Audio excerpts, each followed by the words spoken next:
Dungeons & Dragons is a nationwide phenomenon involving some 3 million players.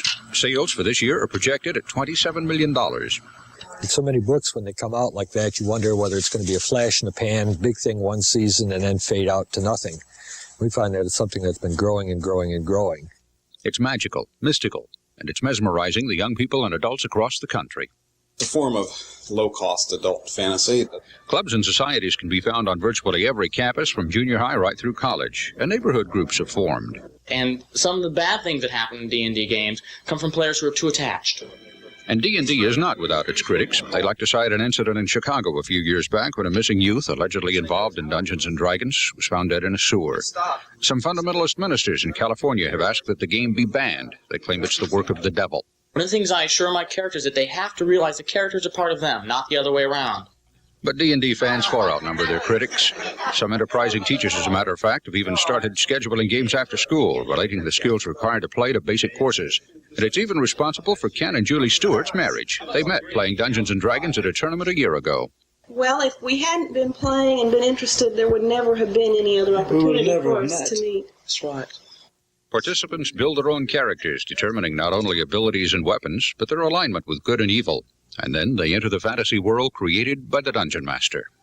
Dungeon Master is the referee, the creator, a quote-unquote god of his world.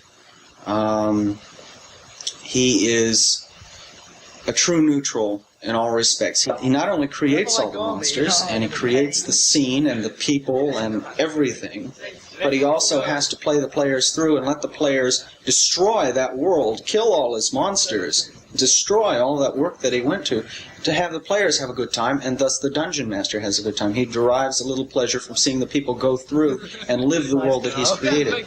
So come along with us now as we enter the minds and fantasies of this group of Dungeons & Dragons players who've allowed us to trespass into their world.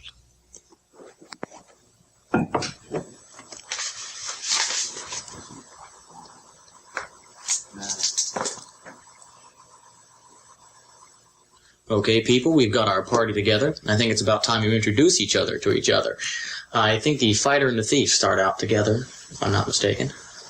Okay, well, my character is Red Hawk of Tanalorn, and he's fairly tall, sinewy build, wearing a bearskin vest and a headband, and he is carrying a longbow and a quiver, and he's of quiet demeanor but carries a long sword.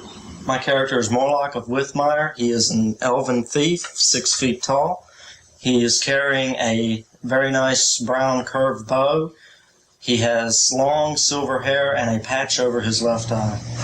My character is Garth of Samir. He's a ranger of medium height, muscular looking, carrying a short sword. My character is Kadai of the Magic Realm. She's a magic user, enchantress, human. She's medium height, slender, with full blonde hair and violet blue eyes. She's wearing a flowing white gown and headdress and a green cape and carries a magical staff. Okay, your characters find themselves in a beautiful forest, dappled by sunlight. You can see very well it's not very dense.